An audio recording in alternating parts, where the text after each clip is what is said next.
Good morning বন্ধুরা, তোমরা কেমন আছো? আশা করি খুব ভালো আছো। আমিও খুব ভালো আছি। তো দেখো, সকাল সকাল ভিডিও স্টার্ট করে দিয়েছি। আর ওইদিকে দেখো, আমার মেয়ে ঘুমাচ্ছে, এখনও ঘুম থেকে ওঠে নাই, তাই বিছানাও বাগানো হয়নি।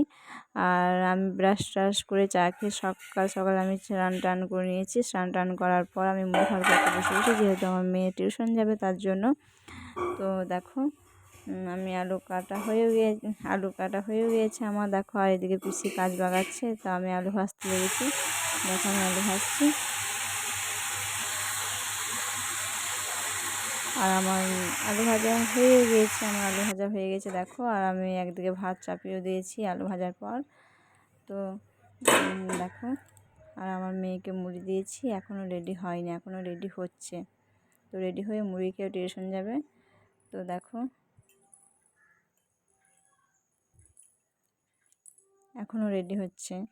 তো দেখো, বিছানা কেমন হয়ে আছে, বিছানা যাচ্ছে তাই হয়ে আছে। তো ও মুড়ি টুড়ি খেয়ে টিউশন গেল, তারপর আমি বিছানা বাগালাম, ঘর দোর বাগালাম।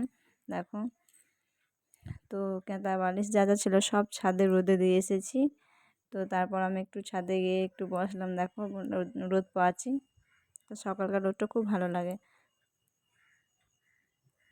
তো দেখো, বালিশ লেপ যা যা ছিল, মানে আমরা যা যা নিই ব্যবহার করি এখন, সেগুলো সব রোদে দিয়েছিলাম। আর এদিকে দেখো, লেবু গাছটা কত ফুল এসেছে। দেখো, লেবু ধরেছে। আগের ভিডিওতে দেখিয়েছিলাম, তখন লেবুটা অনেক ছোট্ট ছিল, তার জন্য মানে বুঝতে পারা যাচ্ছিল না। তো এখন বোঝা যাচ্ছে। দেখো, তো আমি কুলেখাড়া শাকও লাগিয়েছি, তারপর লঙ্কা গাছ, সাদা জবা, লাল জবা, গোলাপ ফুল, সর্ষে গাছ, অনেক কিছুই লাগিয়েছি। তো আমার মতন কে কে অনেক গাছ লাগিয়েছো ছাদে? আমার মতন কে কে অনেক গাছ লাগাও ছাদে? তো অবশ্যই তোমরা জানিও। তো ভিডিওটা এখানে শেষ করলাম। ভিডিওটা ভালো লাগলে অবশ্যই লাইক কমেন্ট শেয়ার করে দিও। বাই।